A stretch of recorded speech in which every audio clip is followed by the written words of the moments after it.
Good morning. My name is Annette Allen, Business Development Specialist with Manitoba Agriculture's Value Added Branch. It is my pleasure to welcome you to the negotiation webinar series, Negotiation Power, Your Framework for Success, hosted in partnership by Manitoba Agriculture and Supply Chain Canada.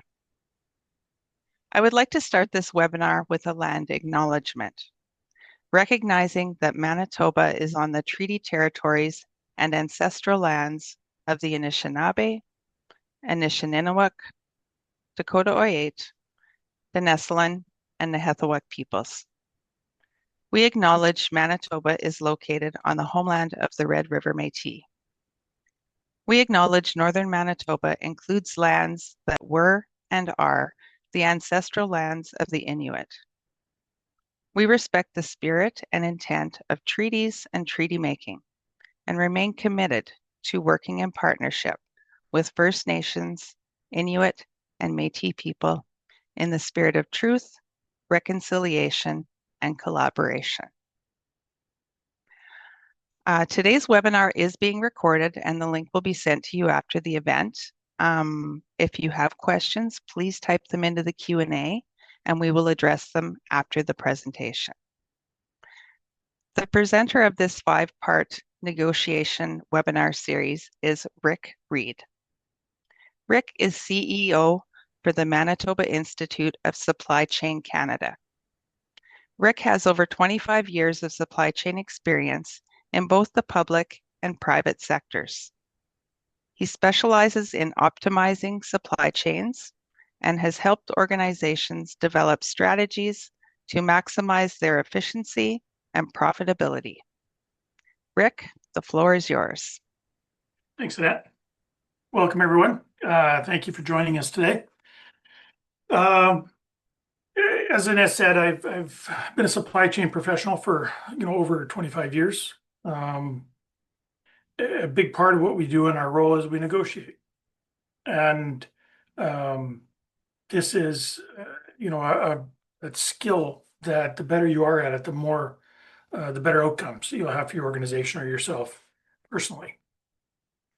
What I'm looking for, and I'm going to try to move along as quickly as I can because I do have a lot of stuff to cover. This is a condensed version of something that I usually deliver over 4 days.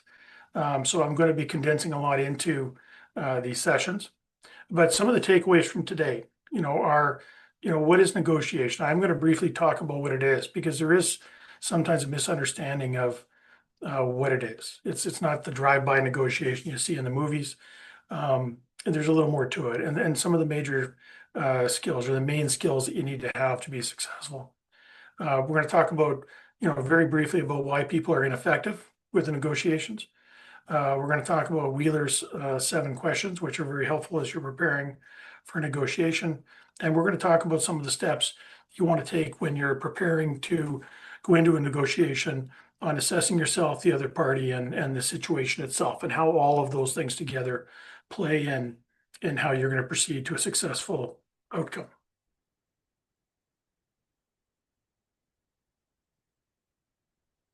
So what is it? What is negotiation? And, everybody has some semblance. It's where two people get together and you go back and forth until you come to some sort of consensus or some sort of an agreement. And it can be kind of scary. There's a lot of people that don't like doing it. They don't like the potential conflict. They don't like the feeling they're in, where they feel that they're a little bit, unprepared, ironically, or they don't know, geez, what am I doing? Like, is this right? Is this the right decision? And, negotiation can really, cause a lot of issues with people because it can be very uncomfortable for them.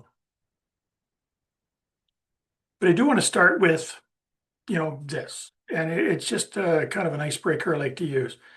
If I were to ask, you, right, which one is darker, right? Like which one's darker, A or B? And I can't really see here, but I mean, because I can't see the cameras. But the point of this is if you were to take 2 fingers, and if you were to line it up on the screen so that your 2 fingers are actually covering the intersection of A and B, right over the line. you'll see that the colors become the same. And that's an important perspective that I just want to talk about as we kind of get into this, is that negotiation, can either be win-win or it could be win-lose. And if you're looking for a long-term solution or the long-term benefit to yourself or your organization, you really need to get into a win-win mindset. Doesn't mean you're a pushover, doesn't mean you give stuff away, but you need to be taking a look at the long-term benefits to your organization and how do I negotiate a win-win where I get what I need and the other party gets what they need and we both walk away happy. Because those are the kind of relationships long-term that are best for your organization. And that's why I kind of like to start with this is, because people may think that, hey, yeah, there's two different colors, there's two positions, there's two options, and it's either A or B. But then when you take a look at it, all of a sudden you just by simply adjusting how you look at it, all of a sudden you find that the outcome is the same. So again, I can get formal. This is Lee Thompson. It's from the book, The Mind and Heart of a Negotiator. It's a very good book on negotiation. It was written a few years ago, but it's kind of formal. It sounds very academic. It's interpersonal decision-making process necessary when you can't achieve your objectives, on your own. I like to think of negotiation as something a little more practical, a little more, straightforward, and that's collaborative problem solving. Because just like Lee Thompson said, like it's where you have to, negotiate with somebody. It's interactive and you have to do it where you can't solve something on your own. And that's really what this is. You have a problem, right? And you're going to work with others to come to the best solution. That's really what it is. And to get to this, to get to collaborative problem solving or to get to a good outcome, you need to, do lots of preparation. So I talked about the skills, and I'm not going to dwell on too much, but really the negotiation skills that you need to have to be successful. It's, call it a skill, call it a mindset, but you want to create value. You need to be able to, it's got to be more than, just butting heads. Like, for example, if we were in a room together, something I like to use, M&Ms. And what I would like to do is I'd put you in pairs and I would have you negotiate for it. That you have to get the M&Ms, right? It's the only option is you can't, split them up. You can't give the red ones to somebody. You can't do this and that. You need to get, the M&Ms. You need to get the package. And if you didn't get it, then you failed.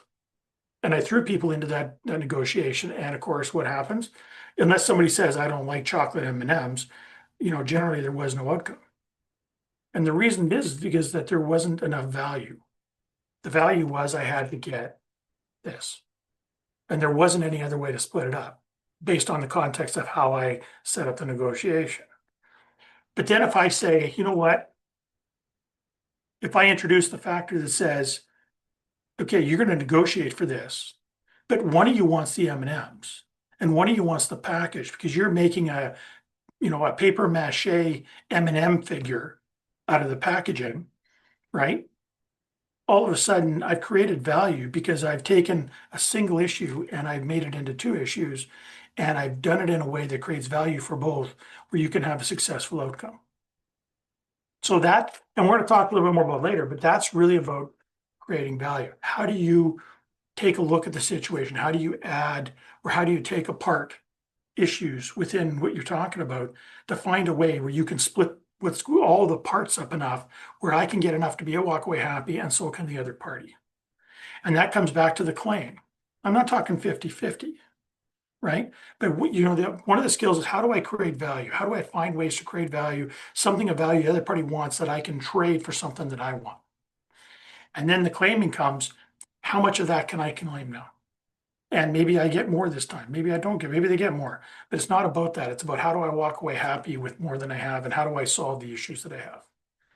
And the last one is probably the most important one is how do I build trust in that relationship? Right. And we'll talk about at the very end. I'll talk about those as part of the situation. But building trust is critical because if you can't trust the other party, to be telling you the truth or to trust the other party to follow through, how do I negotiate, with them? Because if I can't trust them to follow through, then why am I giving stuff away? Right? I might as well go home. So these are very important skills. And because you also have to build trust in your part, because if they don't trust you, they're not going to do a deal. So you need to be able to demonstrate and exhibit trust and they'll build on it as you go through the process. So are you an effective negotiator? If I usually do that and I usually get about a third of people saying yes, I get a third of people saying no, and I got a third not putting their hand up because they don't know. Um, because that's the question, like, are you? And, there's a lot of factors that go into this. Now, some of it, what makes people ineffective, can be, leaving money on the table, right? Like what happens is that they go in and they're so focused and they haven't prepared where, somebody offers them, something that sounds appealing and they jump at it and they go and they make agreement so I can get out.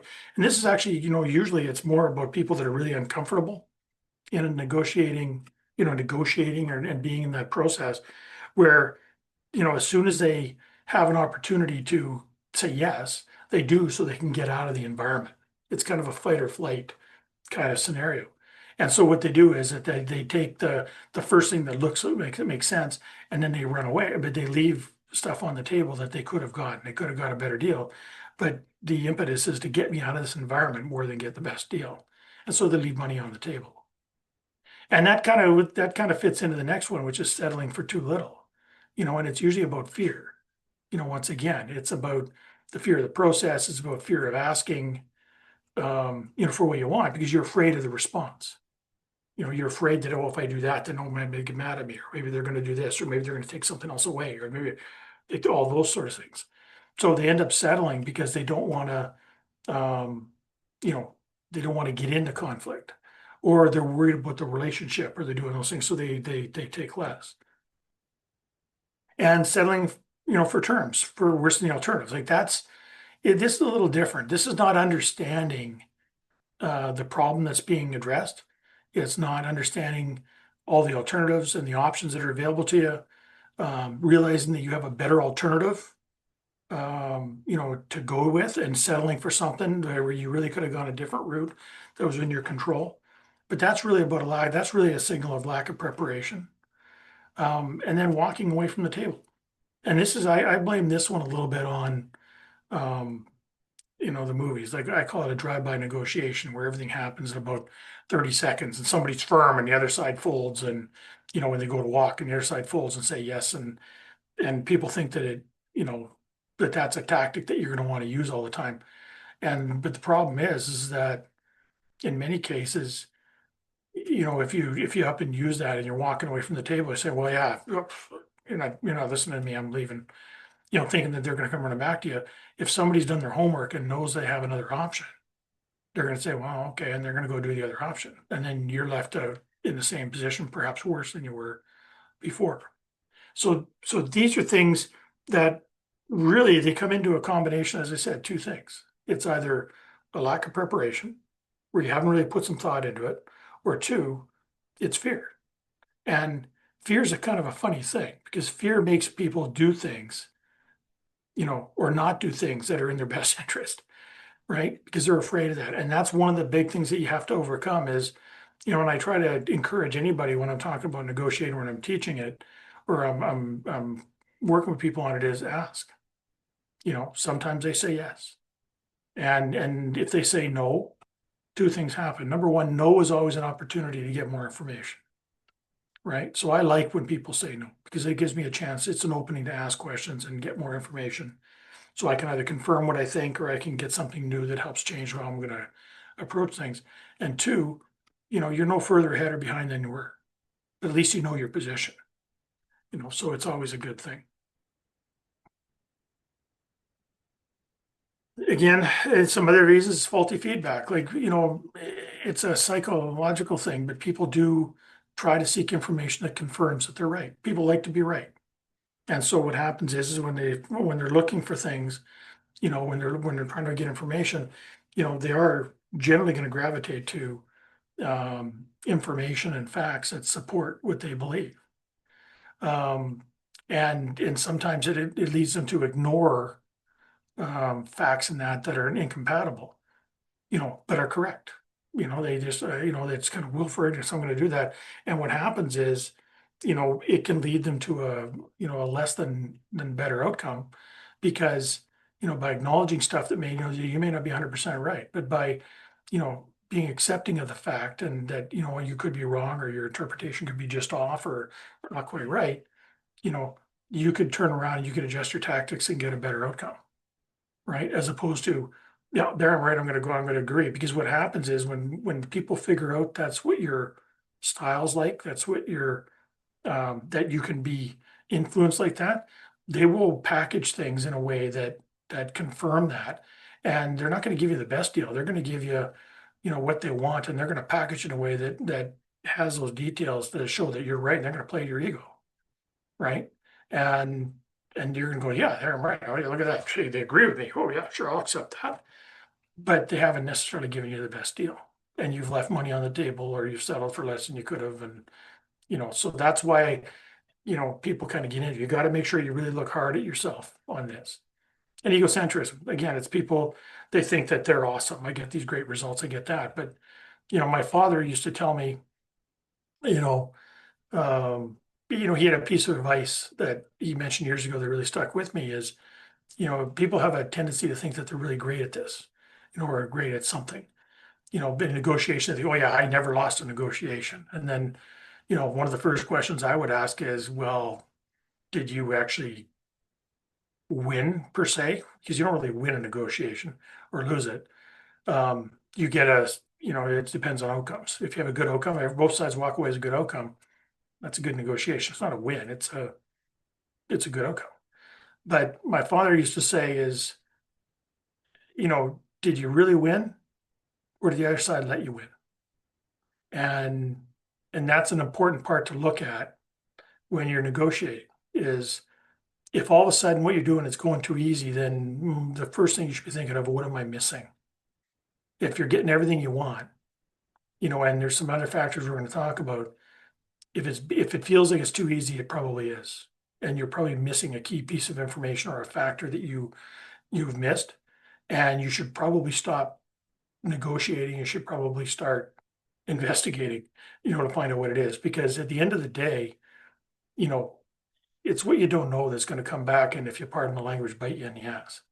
And when things are going easy, you really should just slow down and go, okay, wait a sec. And that's where the egocentrism kind of can hurt you because if all of a sudden you think, hey, I'm kicking butt, I'm king of the world, and you keep going down that path, it could be that somebody's better prepared than you, knows something that you don't, and is guiding you to the outcome they want rather than the outcome that you want. Satisficing, again, this is kind of we've talked about that is that, instead of pushing, right? You've kind of done this, but instead of pushing for, I really should ask for that, but you know what, this is good enough and I really don't want to come across as being a jerk. I don't want to come across as being pushy. I don't want to risk this or them getting mad at me or, so I'm just going to do that. So it's a kind of that, not making the last push necessarily, and it kind of fits into some things I've already talked about. And self-reinforcing incompetence kind of fits into that egocentrism a little bit. But, just because you've gone through and you've been able to negotiate something doesn't necessarily, and you've successfully come to agreements, doesn't mean that you've done well, right? If you don't stop and take a look back and really analyze at the end of it, do a post-negotiation kind of review with yourself and your team or yourself and other key people, you know, well, how did that go? Well, how did this go? How did this go over? What, should I push more here? Did I give something up? But what happens, a lot of people, they just think they come to an outcome. Yeah, I'm great at it. Look at this. I've got all these things. I've negotiated all the time. Doesn't mean you've always gotten the best result. Lots of myths, like I call them myths about negotiation. They aren't all, fixed sum or win lose. Um, you don't have to be tough all the time. You don't have to be soft all the time. It depends on many factors. Depends on how they're coming at you. It depends on the situation. Depends on your need, where you are. Negotiators aren't born. It's a learned behavior.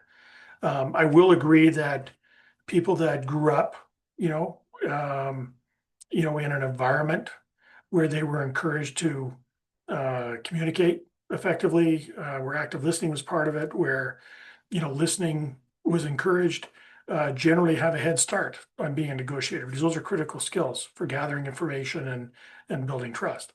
But that doesn't mean that just because somebody has a head start that others can't do this. This is a skill, no different than learning how to weld or learning how to drive a car. Negotiation is a skill that can be learned. Experience is a great teacher. Yeah, yeah, I've negotiated an awful lot, but that doesn't mean that I don't have more to learn, right? And experience depends on, well, I've negotiated things, but if I've negotiated for 10 years and I'm quite poor at it and I give in all the time, does that mean that I'm a good negotiator or does it just mean that, I'm a doormat that gives in all the time? Good negotiators take risks. Again, this is a bit of the movie thing.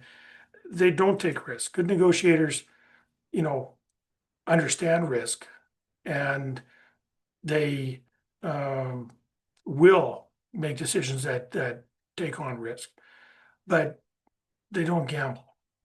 Like it's generally, if they're going to take a risk, it's they've got a plan to mitigate the damage if they're wrong, or they've got a backup plan, or the evidence shows that they're going to go, that it's the right way to go, and there's a level of risk that they're going to accept. But negotiators aren't gamblers. Like you're not gonna go run around and make threats and do stuff like that because it doesn't get you an outcome, right? Like you got to be smart about when you do that. And the good negotiators rely on intuition. You know, they don't. It's part of it again, and I don't call it intuition. I just call it kind of a, I call it my spidey sense, and if you want to call it that, is you know, I don't go off my gut, in terms of me saying yes or no, but I do rely on, you know, what people are saying. Like I really like to I listen, and active listening is a huge part of it. And what I'm looking for is, what people are saying, how are they saying it, and more importantly, what aren't they saying? And it's that, and it's when those things don't match up to what I'm seeing is really where I start to either I continue going forward to an agreement or I pull back and go, wait a sec, there's something I don't get. There's something else here that I'm missing and I need to go take the time to go figure it out. And that's usually in the part about what's not being said. If you're in a negotiation and a major issue that should be talked about isn't being discussed and they're avoiding it, stop negotiating, go find out why, because it's going to be a risk to you, right? So it's important it's part of it, but it's just, they don't rely entirely on intuition, but it is part of the toolkit you use to get to a successful outcome. So preparation. When you're negotiating, if it's a low value, something like that, I'm not saying you do this for every single one, but any significant negotiation you're going to go into of something that's, a critical service the organization needs, a strategic a supplier that provides critical goods that help you go forward, those kind of things, or even if you're in the sales side about a major customer, that has potential to bring significant value to you. Yes, you should be using, these steps as you go into it, because it's critical to your business, and so you should invest the time accordingly that you get into that. I like to throw this in, not that you're destroying your enemies, but um, I don't know if anybody's read The Art of War from Sun Tzu. Um, but the part in here that I think pertains to negotiation and how you have to look at it is this quote that if you know your enemies, you know yourself, you need not to fear the result of 100 battles. And this goes back to what I said in regards to being the smartest person in the room. It's not about IQ, but it is about what's the problem that needs to be addressed. What are all the alternatives that are available to us to solve that problem? What are the other obstacles that are in play that might prevent us from executing on the best alternative? And how does that relate in terms of what I need and what the other party needs? And how do I put together, pick the best solution that's for everybody. And how do I have the solutions to address the obstacles and everything in the room so that I can see that path from current state to the future state. And then I can guide that conversation, that negotiation to um, its successful conclusion. Because negotiation isn't just like it's not just two people going at hammering away. Smart negotiators, see a path. They have a strategy from where I start and how am I going to guide people to that. And it's all in understanding the things we're going to talk about. And it's all in how you ask questions. It's all in the order that you do the questions. We're going to talk about this in other sessions. But it's how do I get people along the way and get, yeah, we're agreement there. Yeah, we're agreement there. Yeah, we're agreement there. And you go through the natural things that you do that take you to that successful outcome. And it's all about preparation. And if you do that well, you don't have to fear going into a negotiation, right? Because you've already anticipated the issues and you've already thought about the responses you're going to have. So you can walk in and you can say, hey, let's go with confidence. But it is, just as I said, preparation is everything. It's about 80% of what you do. Negotiations are won and lost here with preparation. All those things I say that make people ineffective happen because people don't do their prep. They walk in cold and they go with their gut and they think they are just what I happen to have and this and that, and they don't have all the facts. And what happens is they end up settling for stuff or not coming to an agreement, all that, because they didn't do the preparation to understand what is possible, what I should be asking for, right? Where should I make my stand? Which, where are they going to make their stand? How do I deal with that? How am I going to overcome their barriers? That's in the prep. And too many people walk into their negotiations without doing anything of that. And that's where they don't get the successful outcomes that they're hoping for. So there's three aspects to preparation. You're going to do a self-assessment. You'll assess yourself. You're going to assess the other party, and then you're going to assess the situation. Because all three of these things are going to have a play on whether or not you can get to a successful outcome or whether you should even get into it. That's another question. Sometimes, as you start doing this, you're going to come to a conclusion that, you know what, I don't need to go to that, or it's not ready for that yet. So this is where it's so important.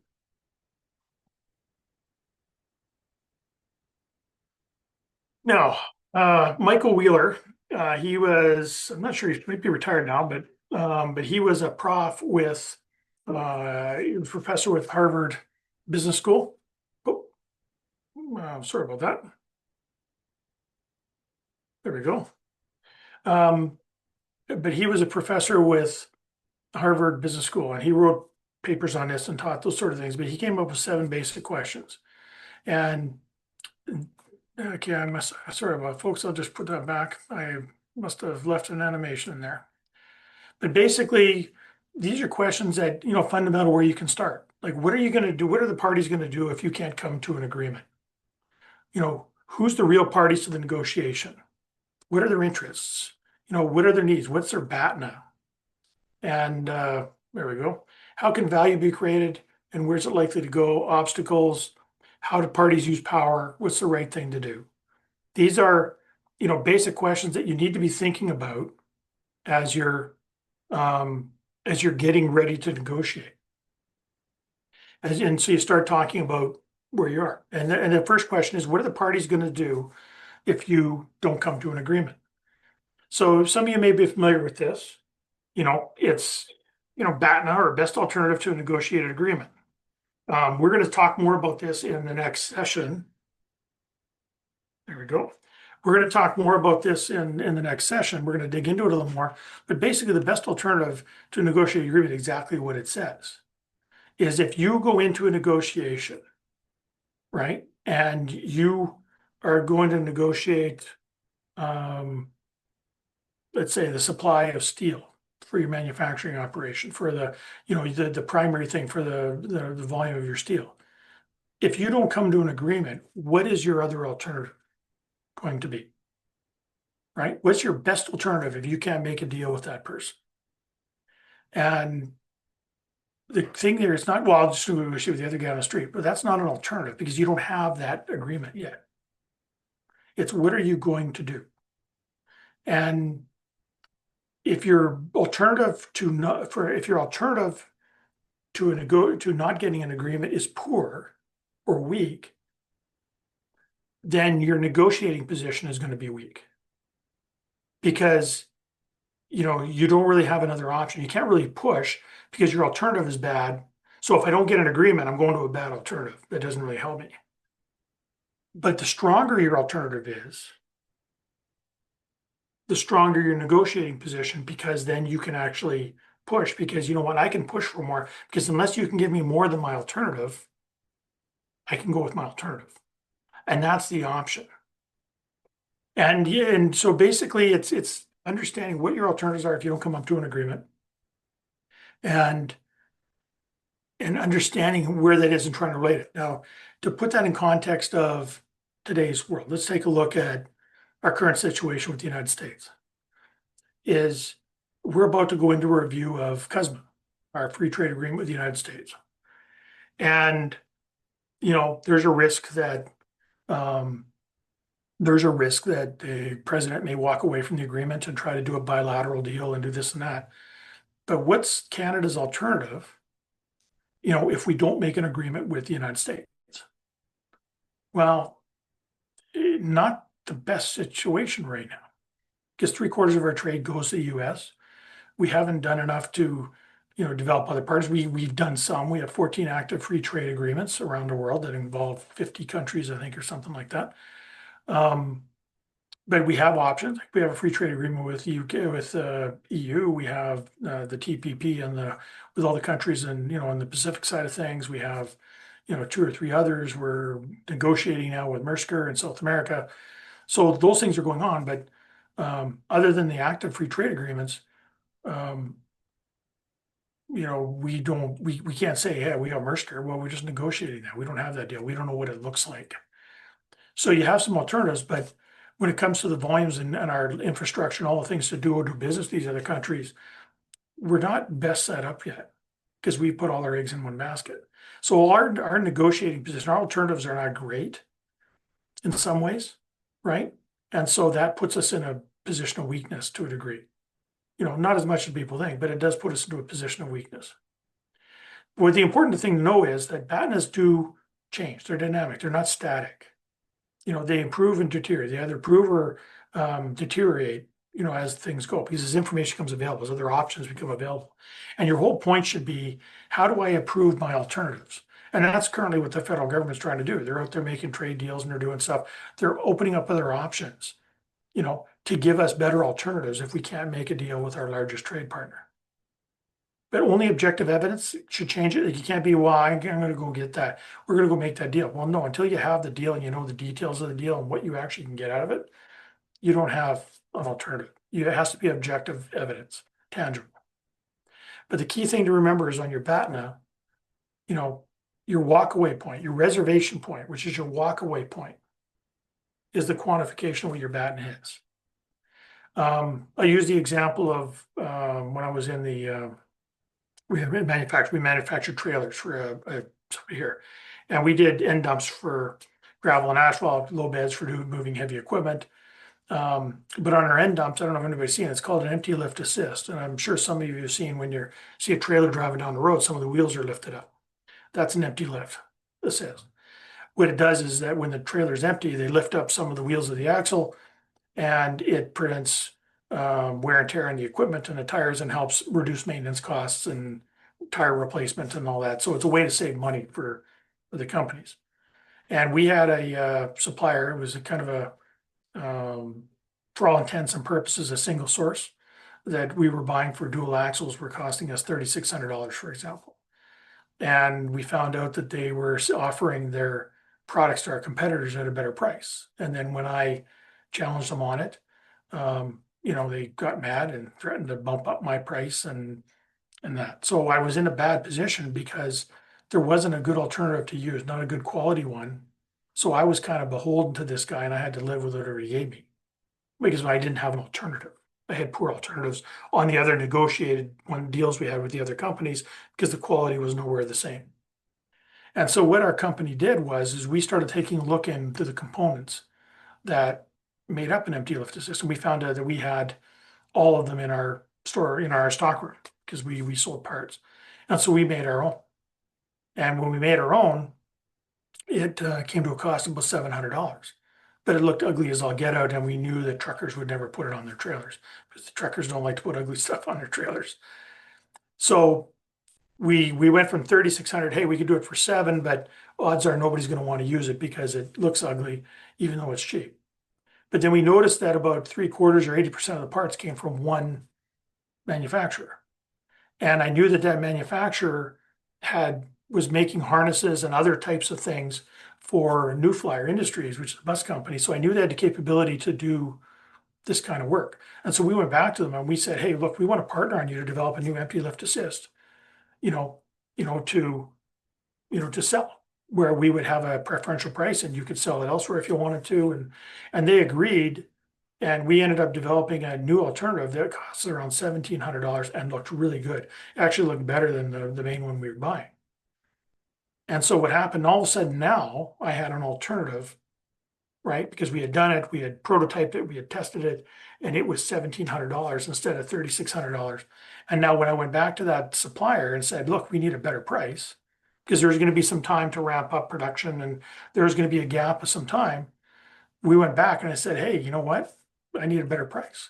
And when he started to go saying, well, it's either that or I'm going to go over here for $1,700, you know? So now all of a sudden, for him to come back, anything over $1,700 was not a good deal for me because my alternative was 1,700. It was just time, was all it was going to be. And so my position went from a very weak to very strong because now I had the ability to walk away from the deal if it wasn't what I needed. If it wasn't better than what I had, I could walk away. Whereas originally, I didn't have anything that was good, right? And so he had me over a barrel, so to speak. So that's kind of the importance of BATNA. It's probably one of those important things you need to do. And sorry, I spent a lot of time on it, but it is really critical that you think about what your alternatives are. What is your alternative if you can't come up with an agreement? But when you're looking at BATNAs, you know, you don't want to look at the alternative. What are the alternatives? And make sure, remember, they have to be available to you. It can't be, I'm going to go do this and no work. You actually have to have, you actually have had to have negotiated what it is and understand it has to be something that you can actually go do. But evaluate what the alternatives are. Which one's the best one? How can you improve it? Just kind of like we did. And then at the end of the day, it's easy when it's a physical product, but again, how do you quantify that as your walkaway point? Whether it's the service now costs this, or the product now costs this, or those other factors that roll in. I get all this, and this.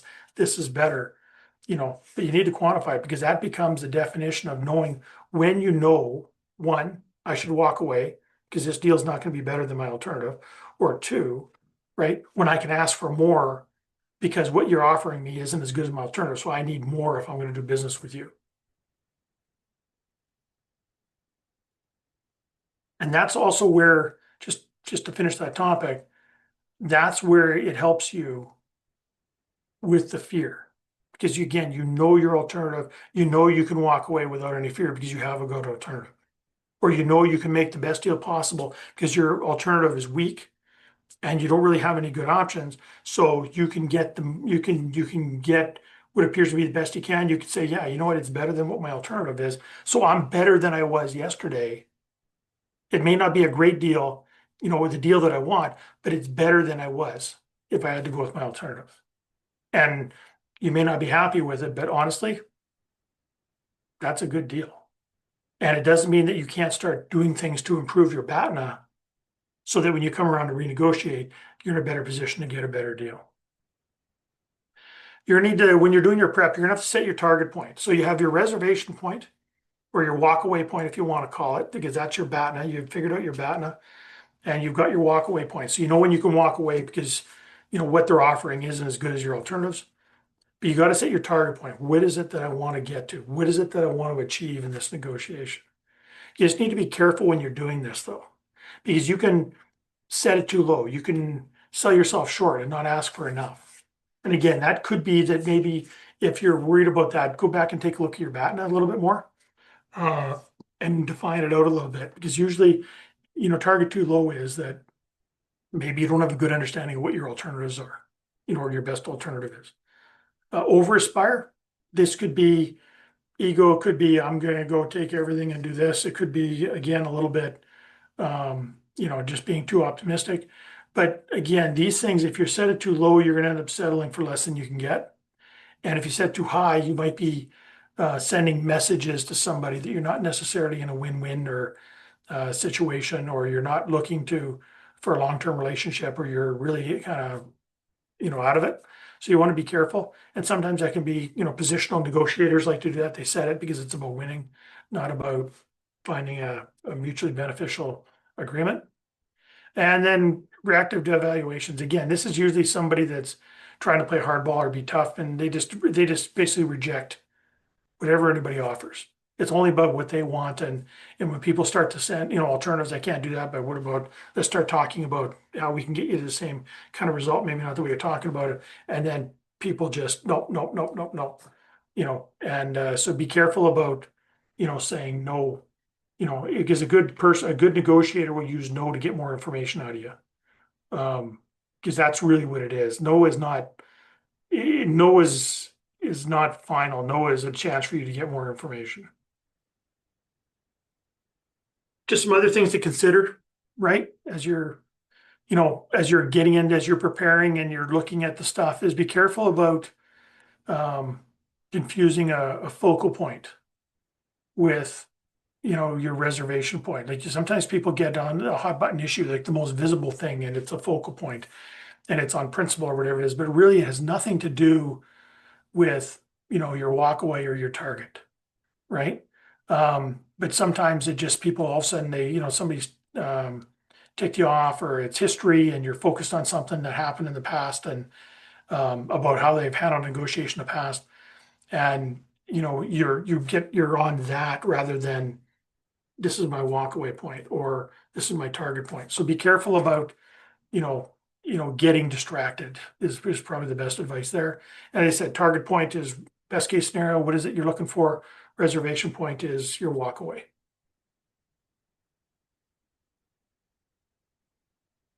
So, we talked about Wheeler's questions, right? We talked about Wheeler's 7 questions, and those are things you should be asking yourself, and you should start defining those out as you're getting ready to prepare for negotiation. But this is another little tool that I recommend, and it comes into as you get into figuring out offers and counter offers and concessions and stuff. Is what are you negotiating for? Like there's the overall, you know you can say, well, yeah, I want the best deal, I want this price, or I want this and that. But what you need to do is you have to break it down. Yeah, this comes into that creating value situation. Is you have to start thinking, okay, so it's one thing to say I need a better price. Well, okay, so you need to have a better price. So you can put it in the need to have column. But what else do you need in this agreement? Like, and there's a difference. What do I need to have? Right? What do I absolutely have to have in this agreement? And what would I like to have? Now, the need to have is going to be defining a little bit, and this is kind of into that BATNA discussion, right? Is, what has to be there? What is the minimum that has to be there in the agreement for me to say yes? And then you have the like to haves, but I'd also like to have these things. If I don't get them, it's not the end of the world. It's just I would really like to have them if I get it. But what would I like to have as well? And so you're going to have that, you're going to start doing this list of what it is, because it's going to help you as you get into that negotiation, because people are going to throw all that at you. And you need to be kind of brain mapping this thing to go, like, where's my red line? My red line is, you know, my red line is here, the need to have, and it's going to be it's going to be kind of tied to your reservation point. And if those things aren't there, then the question is, I need to make a decision. Is it, did I over aspire? Did I go too much? Is it, can I live with that? Can I mitigate it? If you do that, but you might be in a situation where, or you might walk away. But you want to take a look at these things and understand the difference. Because at the end of the day, you're going to have to keep the needs, and you're going to be able to trade the wants or the like to haves. That's where you do the horse trading on concessions.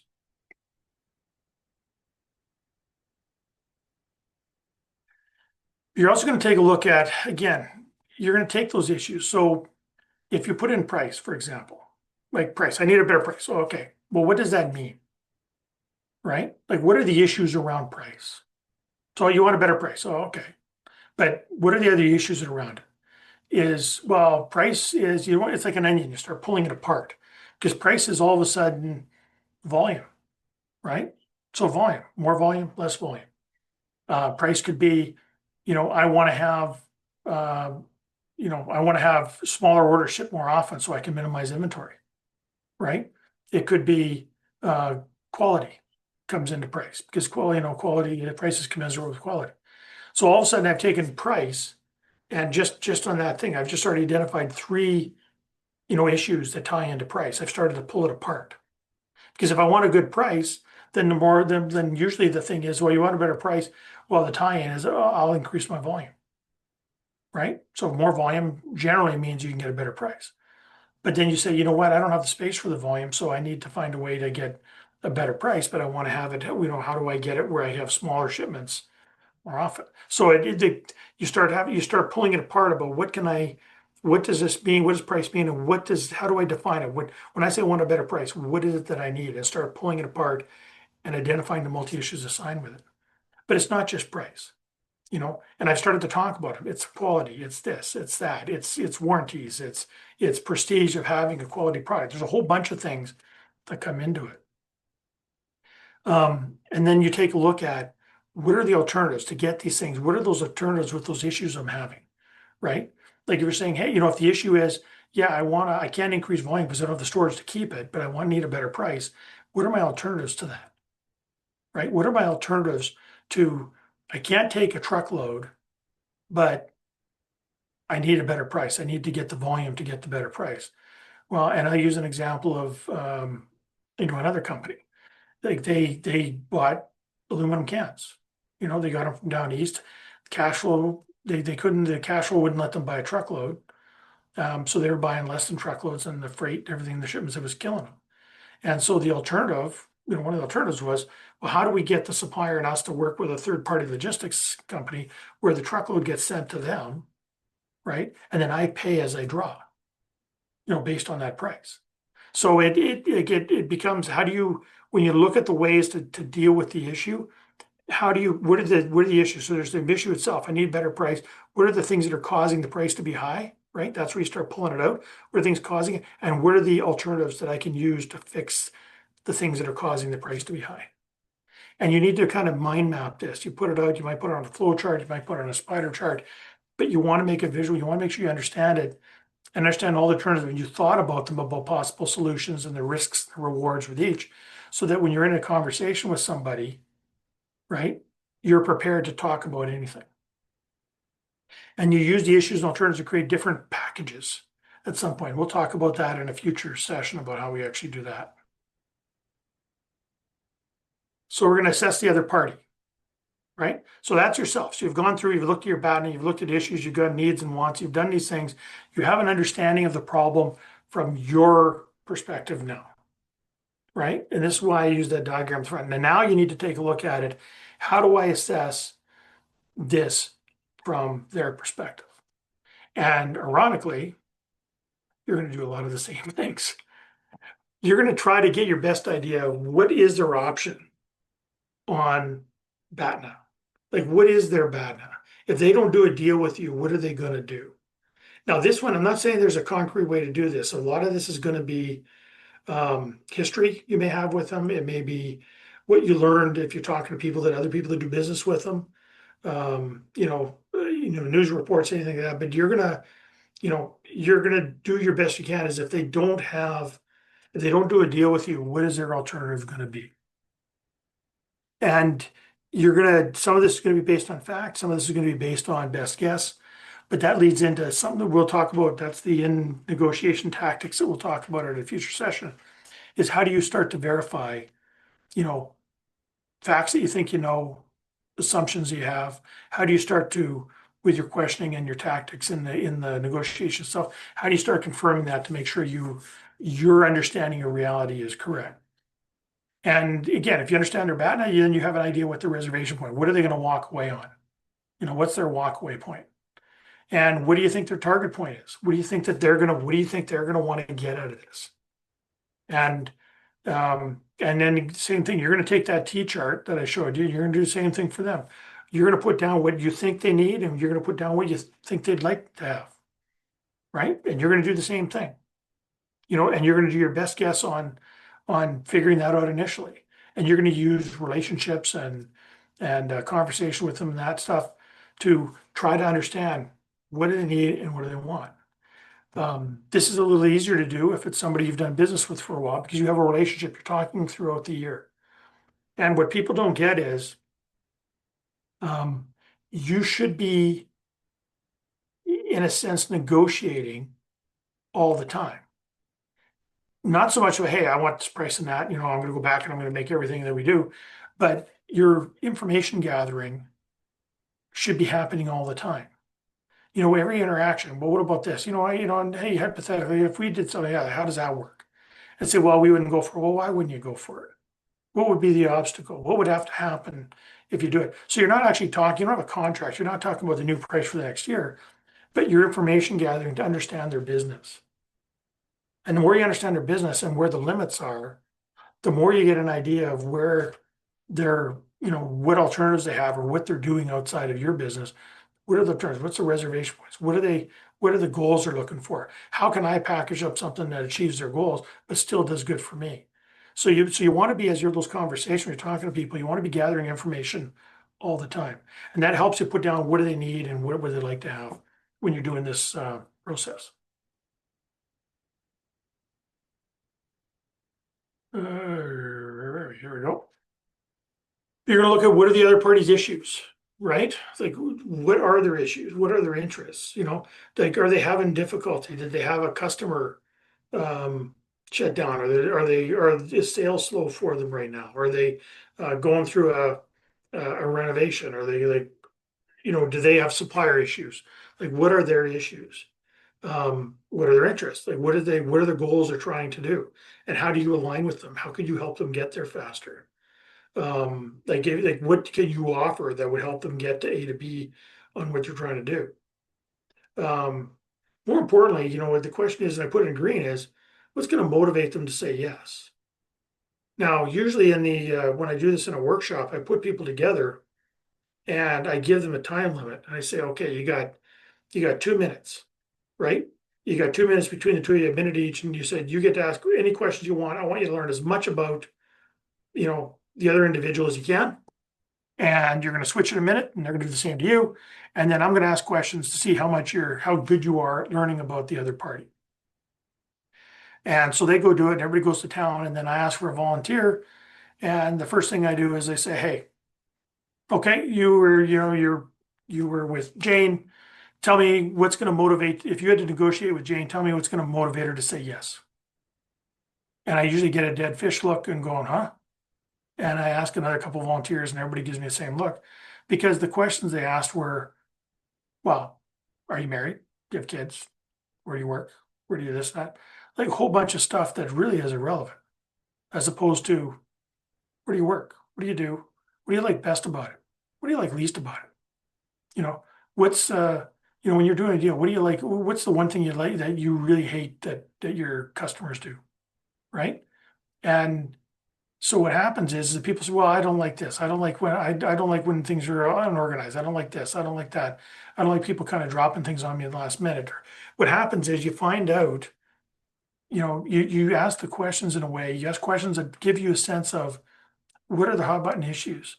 What are the things that tick them off that annoy them, as opposed to, if you're talking to somebody that really likes things organized, coming in with some hypothetical and this and that, and really a lot of uncertainty, and we need to do this, we're going to get together and go hammer it out. That's not going to encourage somebody that really likes to have the plans, everything all lined up to say yes. Because they're going to say, well, I don't know, there's really not enough detail there. I would need to see more detail first before I agree to anything, right? And then because you presented it in a way that doesn't touch on how they go through or how they process information or how they go about their decision making. But if I turn around to that same person, I come back and say, hey, you know what, I got an idea. And we've been looking at doing this, and by the way, here it is. It would be, and I lay out a formal plan that talks about what they do, we do, and how do we go from here, all these steps from A to B to the promised land. Somebody that's like that, who likes that kind of things, go, wow, this is great. Yeah, because why? Because I presented it in a way that suits how they process information, how they like to do business. And what happens is, you know, I eliminate resistance because I know them and I presented it in a different way. Anybody who has kids knows that. If you have multiple kids, you have no that you can't treat the kids the same way. One kid you do something else, and one kid you do something else, right? You treat them like they're all treated fairly, but how you approach them or how you deal with things is different with this child versus this one, right? Because they have different personalities and they have different things to do. So it's the same kind of an idea. So trying to get them, because people in the end make decisions here and they justify it here. They do it because they want to, and they justify it with, well, so and so, we got this, we got that, and it solves us with this. They talk about that, but they're doing it here because they want to. It hits something, right? On how they go through. And that's what you need to understand is that, you can go through this and you can be very, very transactional. But the psychological part is that people, you want to have a situation, they will say yes because they want to do business with you, right? And that's where you want to make sure you're understanding what those buttons are that motivate them to say yes as opposed to motivate them to say no. And again, what are they negotiating for? You're going to do the same process with them. What do they need to have? What would they like to have? Again, this is a bit of a guess, but that's part of when we talk about in a future session about once you've done this, you're going to go, part of your process is going to be trying to check this off, validate what you think they need. You're going to validate what they think they like to, and sometimes you go, oh, geez, I thought they liked that, but that's actually a need, and you move it over. So you're going to do some quantification of these things to figure out where you're going. And assessing the situation. So you've gone through, you've looked at yourself and you've figured out, you've looked at your BATNA, you've looked at issues, you've looked at all the stuff, you've done the same thing to the best of your ability with the other party. But now the last thing that impacts what's going on is the situation. How does the situation impact the negotiation? And this has a lot of different, things that come into. The first thought situation is, who's at the table? And this is a big issue because if you don't have the right people at the table, you probably shouldn't be there. An example of, I've done a lot of business in Asia. I've gone to China a few times, around China, many places. And the one thing that was interesting that I found is that we'd go to this supplier and they would take us up to the boardroom and then, you'd be there with, there'd be a couple of us and we'd be sitting there and all of a sudden, the other side come in, there'd be like 7 or 8 people, right? And they'd all come sit on the other side of the table. They'd all be lined up. And there'd be the person in the middle that would do the conference. They would be the primary person chatting with me. And so they're going back and forth. And you're thinking, and it might be the person that I've generally done business with, like our contact, the sales rep, it might be somebody else. But there's generally the person in the middle sitting right across from you. You're having this conversation back and forth, and everybody else is just kind of listening, or they're, when the lead says, well, so and so is going to share, and then they share. And, then all of a sudden we'd come, we get to a point and then, we'd get, to a critical point and they'd say, well, just a sec. And then they'd all get up and they'd go huddle, right? And then they'd start chatting away chatting away in, Chinese, in Mandarin or whatever it is. And you're just sitting there going, well, okay, what am I doing? I mean, and then they all come back down and say, this is what we've agreed to. But it turns out in many of those cases, the person talking to me wasn't the decision maker. It was usually the person who was over at the end that didn't say a word the whole meeting. So you really need to understand who's there. And one good way to do that right off the bat, if you go into a negotiation, is I'd like to ask the question right off the bat is, do you have the authority to make this deal? And if the answer is no, I'd say, well, who does? And they'll say, so and so. So where are they? And say, well, can we get them? And if the answers are no, then, then it's, well, you know what, then have so-and-so give me a call and let's set up another meeting and let's go forward. Because a common tactic in many cases is um, the real decision maker, the important parties, will send people like that. And then the idea is that they'll collect information and not make any commitments. And the idea is you go spill your load about this, and you're going back and forth making commitments. And they've just, well, yeah, but I'll have to take it back, I'll have to take it back, and then that's not up to me. And then you're going, well, whatever. And then you come back and you've already made commitments and they haven't made a single one yet. So understanding who's at the table, do they have the authority to do it? Are you negotiating with the right person? What are the dynamics of where you are? Like is your contact the key person, or is there somebody else that's hiding in the weeds on you? It's important to know, who the parties are and are they there. You need to understand if there's multiple parties too, because sometimes, you know, even if you're negotiating here, they may be a subsidiary of a larger company, or they might be really, tied into, another company that need, a tier one supplier that, has, makes a determination on access to materials, not the guy you're dealing with. So you need to understand, if there's multiple parties involved, more than just a traditional supplier, buyer relationship. Like if there's something else where there's other parties that should be at the table that, can throw a wrench in the system. So you need to really understand that. You also need to understand, depending on large organizations, is everybody on their side of the same table?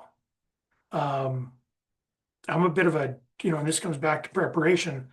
Like if you get a sense of that, you prepare for it. Like when I went in those rooms where I got multiple people, I usually had a bird dog on my team. If I couldn't do it myself, if I wasn't by myself, where I have somebody watching other things. So as we're talking about different issues, when the other side's making, talking about what they're offering, and I would tell somebody, look for somebody that doesn't look happy or uncomfortable.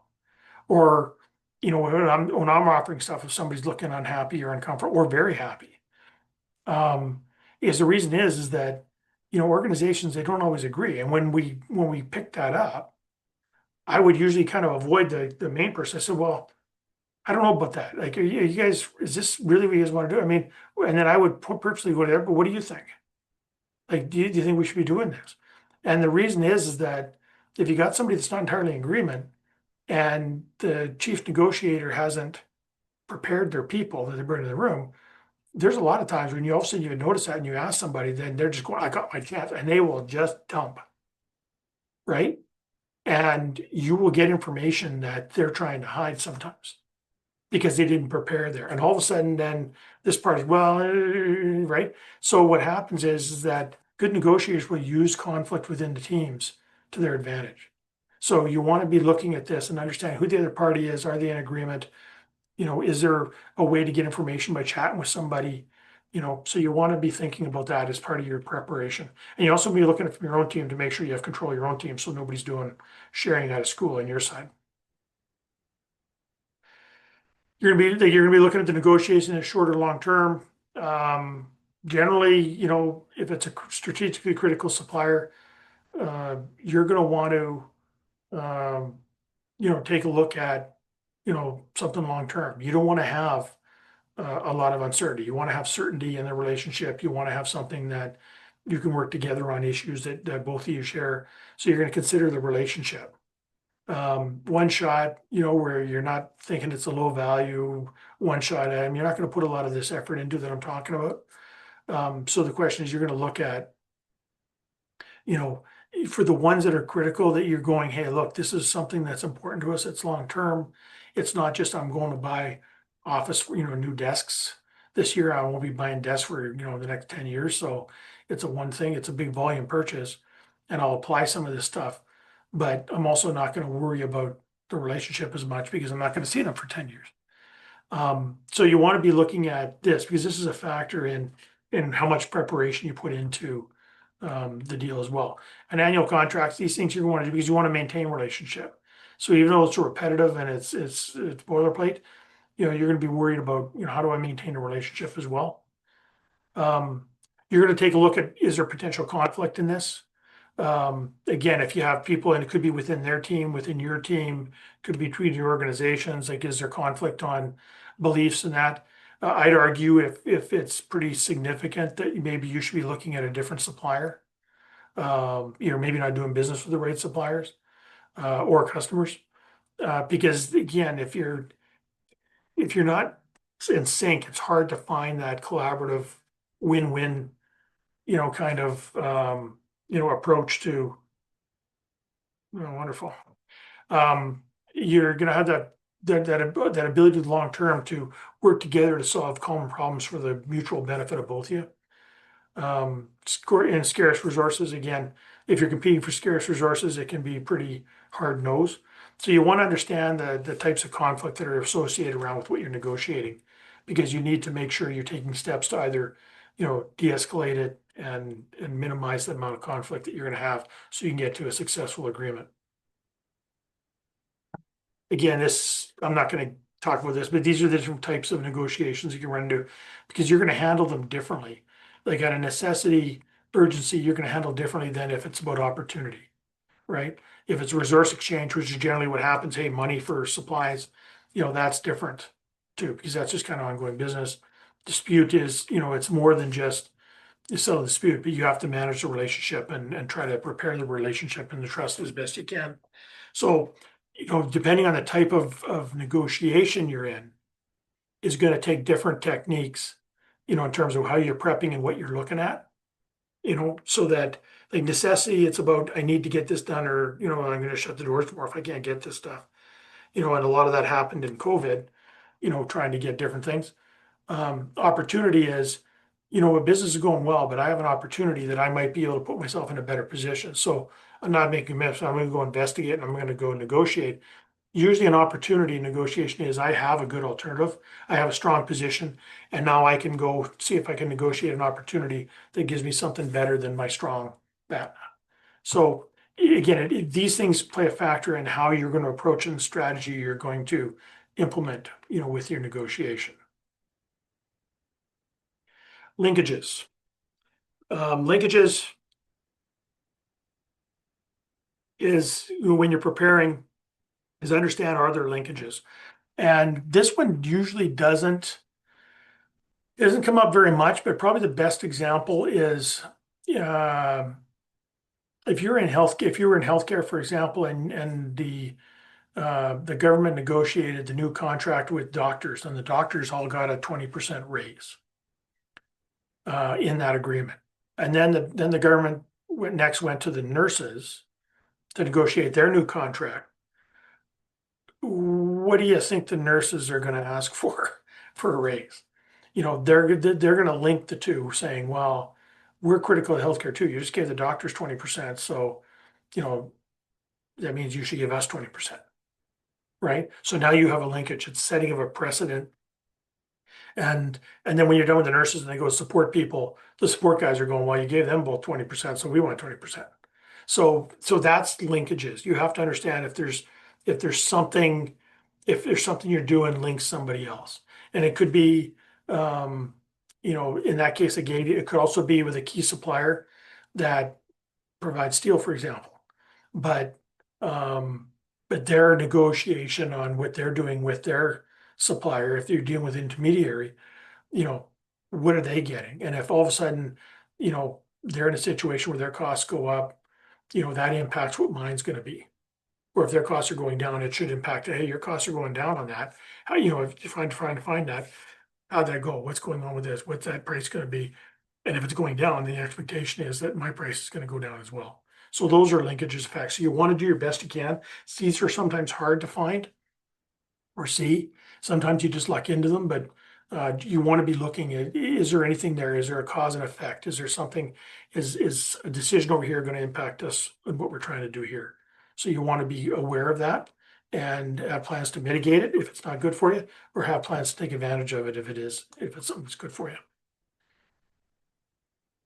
Deadlines, this one is, people like to do this. Hey, if I don't have by 5 o'clock, it's done, it's off the table, or they try to put pressure on those kind of things. Um, it's a common thing because people think that if they do this, that the other side's going to crumble. Um, Again, it all comes down to, um, it comes down to how strong is your BATNA? Do you need to make a deal? Do you not need to make a deal? It's going to be is it a bluff in that, or can you live the consequences? So you want to be looking at this. You want to look at, do I want to use deadlines to put pressure on your side? Are they gonna, what am I gonna do if they try to do it to me? Um, usually when somebody does this, so why do you want to do it? Why is that so critical? We have that, right? And then they go, and they're gonna kind of give it, what do you talk about? It? Well, no, like why is it so critical that it's you have a deadline? Like, why is it not okay for us to have some time to make sure we understand the agreement and if we can come back on it. So again, it's sometimes it's an opportunity to get more information. Sometimes it's just tactic to put pressure on you. But the better you prepared and the stronger your BATNA, the more you can kind of deal with this and just say, well, okay, well, I guess well, in that case, I guess we won't do it then. So you can kind of call their bluff too, but you have to understand, like, again, you don't do that just off the cuff. But if you have a strong alternative and they really haven't hit the mark and they're trying to use pressure to push you into it, the stronger your BATNA, the more you can say, well, you know what, maybe this isn't for us. And you call the bluff and go and you let them come back to you. So it all depends. But basically, it can be very powerful. Um, it can be very powerful, but it can also hurt feelings depending on how you're doing it. So you want to be careful when you're using these things. I only like to use it when somebody's not playing ball and I need to get them back to the table. If they're not negotiating, if they've kind of gone off, that's usually when I use it, but I don't try to use it to try to force agreements. I've never done that because I've generally been more concerned about the relationship. And you should be thinking about as you're preparing is where do you want to negotiate?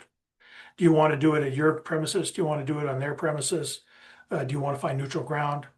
Um, Neutral ground, like you look at labor negotiations are usually done neutral ground, like when Canada Post and their unions negotiate, they're not doing it in either offices, they're generally doing it at a hotel somewhere. Um, but in most cases, what you're going to look at is where's the best place to do it. I know a lot of people like to say, hey, I want to do it in my turf. I want to do it in my location, make them come to me. Um, but on the other side, honestly, I don't mind going the other way. Because usually what people do, especially when they're not prepared, and my history has shown that most people don't prepare all that well, is that one of the excuses when you're doing it, if you're in your own turf, is, well, I don't know, I'm gonna have to check on that. Oh, I don't know, I'm gonna look that up. I don't have that here with me. Um, and so it's an opportunity. They probably know what it is in most cases, but what they're not sure is what to do, and so they're trying to buy time. And so if you're there on their location, we say, well, no, I don't know about that. Well, I don't have that. Well, well, can you get it? And they're going, "Huh, well, we're here. I mean, you must be able to go we can take a break and you can go get it, bring it back." Or they'll say, well, I need to talk to somebody. Well, great, let's go get him or her, right? Let's go get him or her and bring them back. If we need them, let's go bring them in. Because then you're in there, they can't use that as an excuse to delay or go figure it out. Like it's a subtle way of putting pressure on them because they can't, it takes a tactic out of their toolbox. And if they go, well, then because well, I don't know, well, why not? Like, okay, that's okay. Now, okay, I'm a little concerned here. I mean, you say you just need to check with it, and now you seem to be hesitant to go, like, is there something I should be, should I be concerned? And then they go, well, so, okay, so why can't we go get the, so then it starts to draw out information. One, it puts a little pressure on them, but it pulls out information where they're gonna start volunteering. If when you catch somebody on something not prepared for, they generally will start talking and sharing information that may not have generally done. So thinking about when you're doing your prep and where you want to negotiate or where do you want to be is a key thing, very important.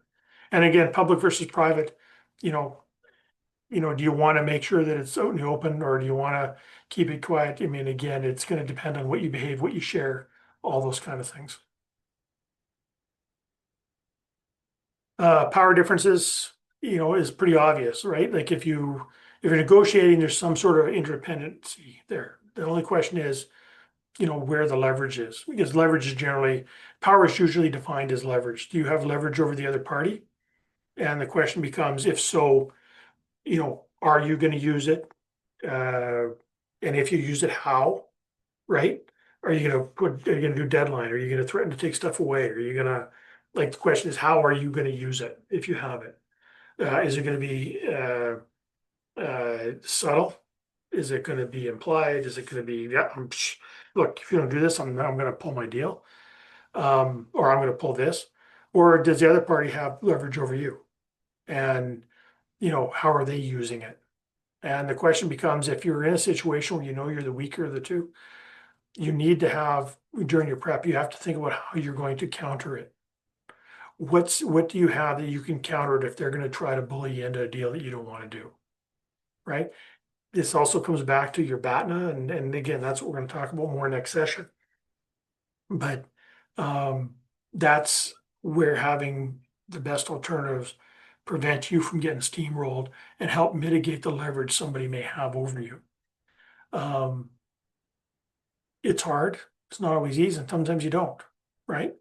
But if you don't have a way to um, improve your BATNA, if you don't have a way to do to you know to get more power and to minimize errors, you have to find a way. How do you mitigate the damage to yourself as best you can?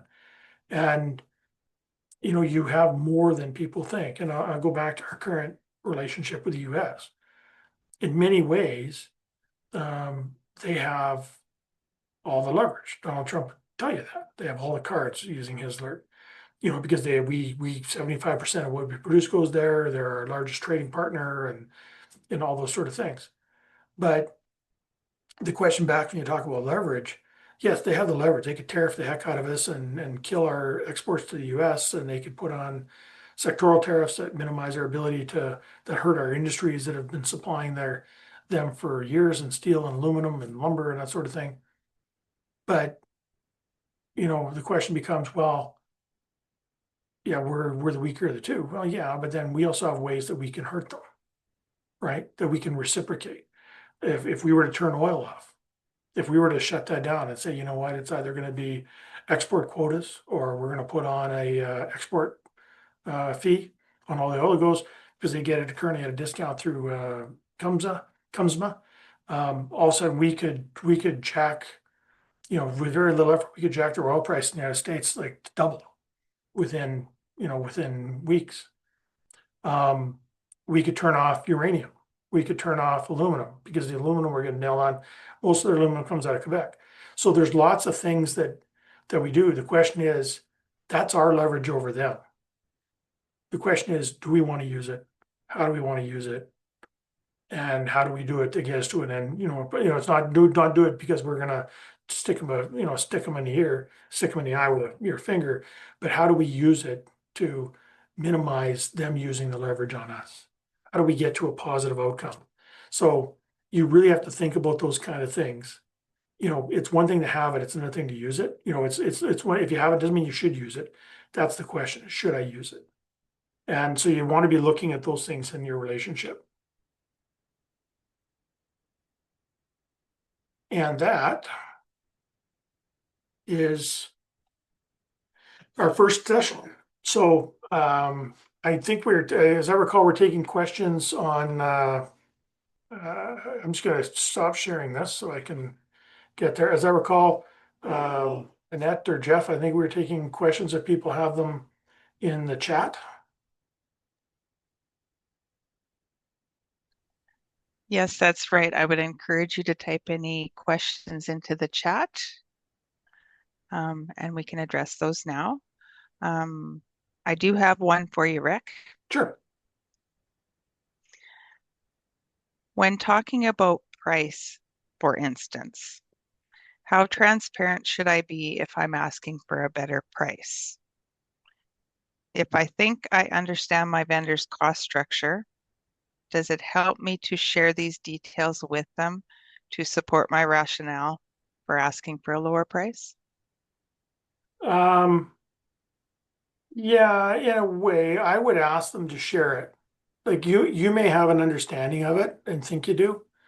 Um, but if they're being resistant, then I would generally, that's something that's, well, show me that. Like you're coming up with show me how you come up with this price, right? Show me how you calculate that. And it does two things. Number one, it's going to see, how transparent they're willing to be, right? It's going to allow you to verify that what you think is correct. If you can call them and say, look, I'm pretty sure you guys are getting this at this price, or this is your cost. And if they say no, well, then show me. Show me, then prove me wrong, right? And and so it's not wrong. It really comes down to um, you want to get as much out in the open as you can. So if you have that information, you want to be careful about how you do it because if you got a source, if you have a source of information, or if you have an in that can give you some uh, insider trading, so to speak, on what's going on, you want to be careful what you share, though, how you share it, because you don't want to lose that either, right? Like you don't want to, if you have, it's like a newspaper thing or it's like a CIA or whatever. Like if you have access to information that they don't know you have access to, you want to be careful how you share stuff uh, because you don't want them to know that you have an inside track. So sometimes what I would do on that is I don't know if I'd outright say I know this, but I would start questioning, well, how does that price come to? What's your price on this? What's going on with this? Like all the evidence the market says this should be down. Why am I not going down? Show me how you're coming up with that price. What do I need to do? Show me how I get a better price. What kind of volumes that I need? So again, not knowing more about the specifics, um, I really can't get more, but I generally I don't want to tip people off that I know more than I do, right? And I usually try to quantify stuff like that through questions. But there are times when, yeah, if you know that you've got evidence that they're selling to like that empty lift assist guy, they're selling it to other people at a lower price, then I know you can do a better price because you're selling it to them for that, right? And then let see where the chips fall from there. Because if they say, well, yeah, okay, so what's different? So what's different about them than us? What can I do differently to get that price? What do I need to do differently to get that price? So then you force them to start sharing information. That's the biggest key. Like, and we'll talk about it in the future sessions, but the biggest key is um, you want to be constantly pulling information. Like you want to be doing those diagnostic questions: who, what, when, where, why, how. Good active listening skills, because you want to get them, having to share. They not a yes no. You want them to have to answer the question with more than just a yes no. And then you listen and okay, they answer that, but they didn't quite answer. They didn't answer this part, so then ask another question: who, what, when, where, why, how, because you want them to keep doing that. So that's probably um, how I tackle it. But if that person wants to give me a call offline to chat about it too, then if I haven't quite answered it, then I'd be happy to do that as well. Thank you, Rick. Another question for you. How will this same scenario be in an international market environment? The same. The process is the same. The biggest question is um, the time and effort to do the prep.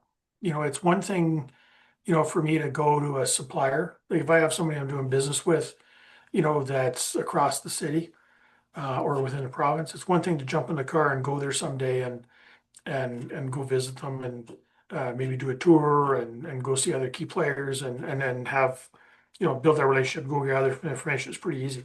It's another if I need to jump on a plane, and spend 20 grand to go over to China for 10 days, to go see suppliers there and do the same thing. So it becomes, in some ways it can be harder to go collect some stuff, but the process is the same regardless. And because what you're doing is you're trying to identify the issues and the things that are coming in. You're trying to understand what is it they need, what do they want, how does that fit with what I need and want, what can I trade them to get what I want, what are the factors that come in and the cultural piece. I see there's a question about the cultural piece. Like that's one of the issues. Like I didn't touch on it, but it's one of the issues. Like if we're talking about power dynamics and we're talking about where and this and that, culture is part of it too. Um, like going into China and other Asian countries and being all demanding and putting people on the spot doesn't get you a good deal, right? It actually might make it easy for them to tell you to go away or make it easy for you not to do business.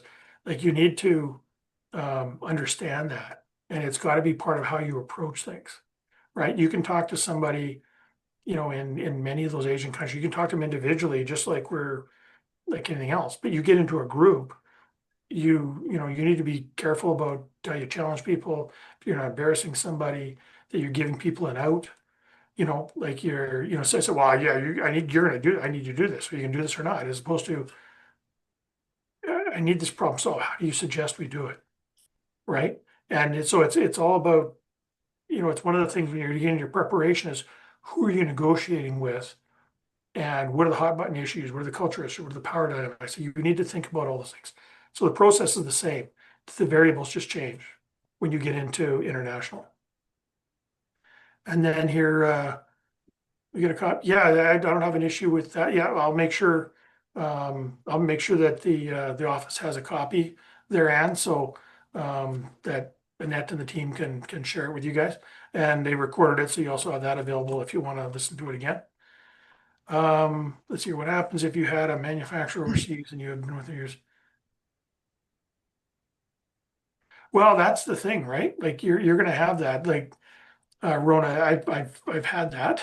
We've had I've dealt with people where the companies had long relationships, and and they've started selling even our stuff. The question is that um, it's tough on that one because some markets in China in particular, they will take their stuff. We didn't even defend our patents because we knew within 6 months of something new, it was going to be all over the place. And it was too costly to do it. So we just recognized that we had about a 6 month window to have exclusive, before we knew it was going to get disseminated everywhere else. And it not necessarily didn't come from our guys. It's just that people take it and they rob and duplicate all the time. So it comes down to, um, it comes back to making that choice. Like this is more fundamental than negotiation. You could go say, look, you can threaten, look, if you're doing lots of business and they're doing that, you could turn around and say, hey, you know what? We're going to do this thing, but if we see this again, we're going to stop, right? But you have to be willing to follow through. And that's the big question. Like there's not a whole lot you can do if you're doing that overseas in some countries. Like it's the nature of what happens. The question, it becomes more about less negotiation, more about supplier selection, about who you're doing business with and where you're doing business, um, as opposed to negotiation. But if they're doing that to you right now in that short term, the best you could probably do is, start minimizing orders or hold off orders. Search somebody else, maybe get something done elsewhere, and then have a conversation, go have a visit and have a conversation.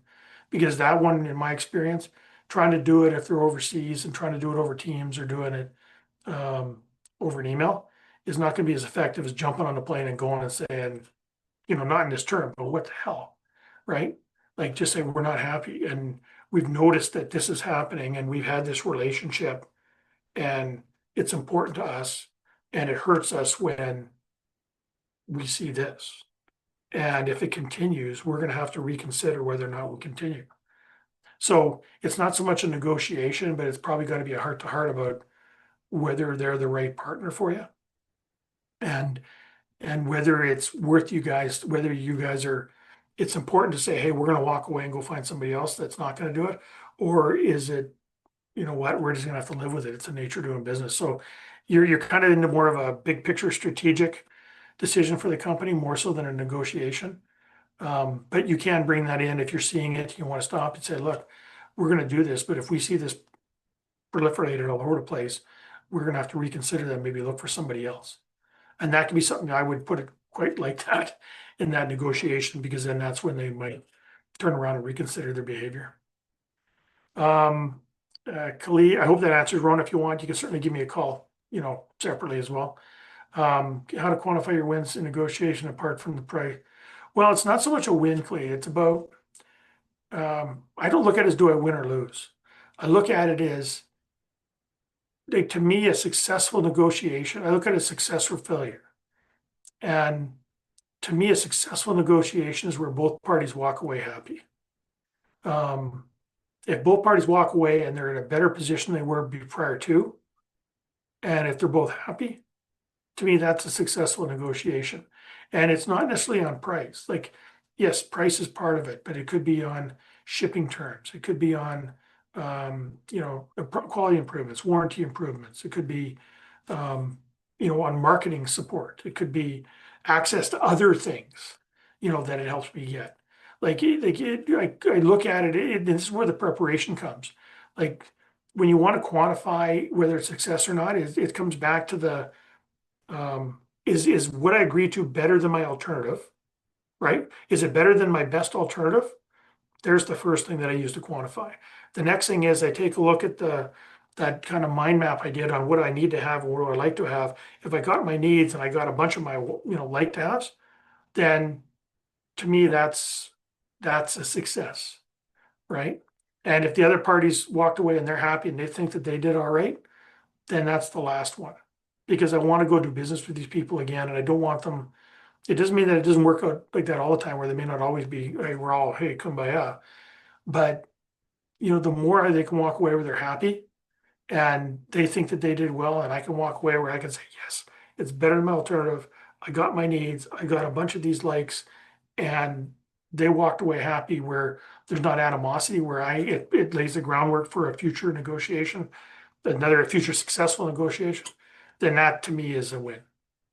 And that's, again, it's a personal preference, but I do think that that's the best way to look at it. It's to me, when it's not a win, when I have to go, even sometimes walking away is a win. Because sometimes you can go through this process and there's just not a deal. That's okay. You can shake hands and you can recognize that there's not a deal. Um, but you can shake hands and walk away. And where even not having a deal is a win is that the groundwork's there for a deal in the future when circumstances change, when your situation changes, when their situation changes, when the environment or the situation changes. Like it doesn't mean that it may not work now. It doesn't mean that something will work in the future when um, the factors are different. But walking away, even if I don't do a deal, walking away and knowing that I can call them up and we can continue a conversation, and we can continue investigating together. That's I consider a win as well. So I hope that answers the question.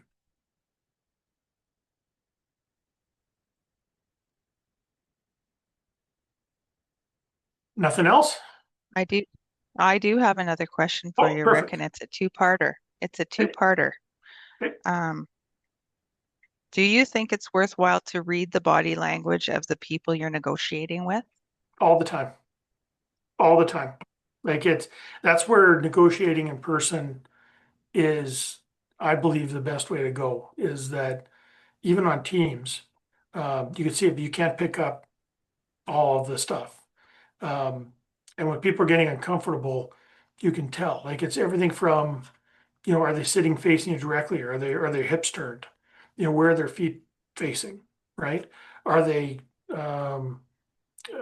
because again, generally it's not the only thing, but it's a combination of a bunch of things. But if their feet are facing the door, that's where they're not focused on you. They're focused on how to get out of here because they're uncomfortable, right?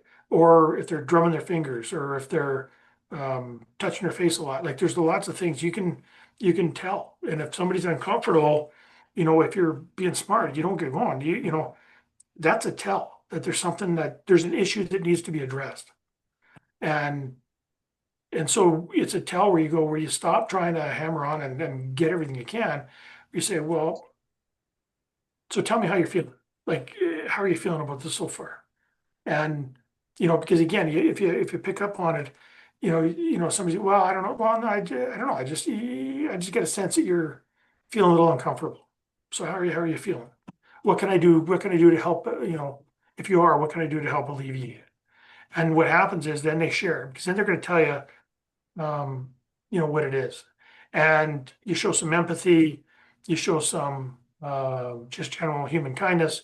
You listen, you ask, you learn, you let them talk, you show some respect, and then you address the issue. And what it does is it goes towards that building the trust, and it eliminates something that potentially is a roadblock to an agreement. So yes, body language, huge one. Like the two biggest things, it's just like I was talking about in the teams when I look for that. If I'm there, I'm watching the periphery of people that make sure that they're all in sync. Because if I see somebody that's not in sync because of body language, where the lead saying, "Well, we're going to do this and this," and I see somebody roll their eyes on their own team, which has happened more than you think. I go, well, they're going, okay, they'll explain. I'm going, okay, well, I'm not sure about that. I don't know. What do you think? And then I look right at them. I said, what do you think? And then they go spit out something that might be contrary to what this person said. So now I got a little bit more of the truth. I don't have the party line, I have a little more of the truth. So then I go dig into that some more. So like I said, the two biggest things that have helped me, well, I'll say three things that really have helped me be successful is, you know, other than the preparation, but it is about active listening skills, using who, what, when, where, why, how a lot. It is body language, right? And it's just, using silence is another one, but that's an active listening skill. But the more you can, the more you use the active listening, the more you use watch your body language, be in tune, be in the moment, the focus on somebody, and the better you're going to be. What's the Okay, second and part? part two of that person's question is, on the other side, do you try to manage your body language to send positive or negative signals, or do you deliberately send false signals? I don't deliberately, well, I guess I gotta quantify that. No, I don't deliberately, I generally don't deliberately try to send that. I generally try to use body language to send a signal that somebody's on the right path. Like if somebody's saying something that's on the right path, I generally will lean forward, right? Like if we're on the table, I'll lean forward towards them. Eye contact is something that's really critical. Um, I try to mirror, them, a lot to try to build trust.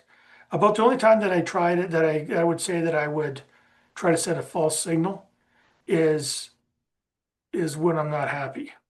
Like where I show some emotion the other way, like a negative emotion.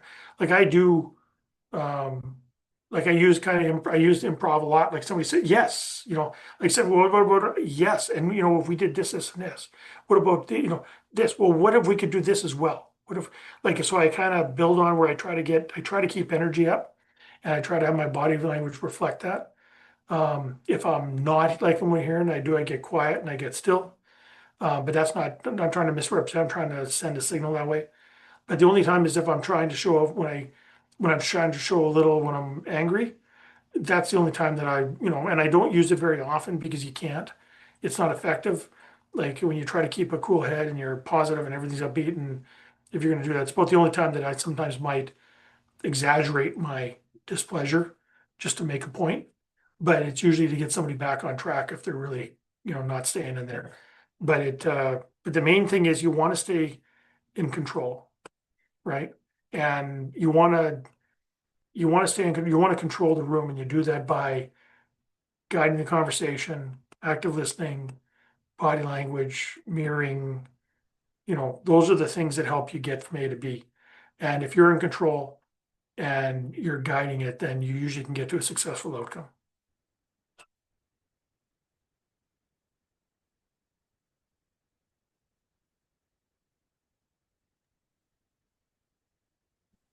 Okay, well, it looks like that's it for questions for today.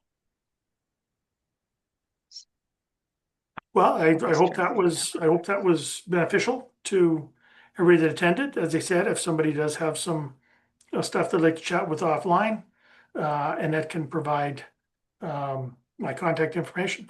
I'll put it on the next thank you slide and leave it up for everybody next time around. And I'll make sure that a copy of the presentation is available to Annette to share with everybody who attended. That sounds great. And please do keep in mind that this is a five-part series, so you do have some time to reflect and think about some great questions at our future sessions. So I want to thank you, Rick, for a great presentation, for laying the framework for the rest of the series, and thank you all for your participation. At the close of the webinar, you will see a short survey pop up on your screen, so please do fill it in. We value your feedback and we do use it to plan future training events and develop resources for our clients.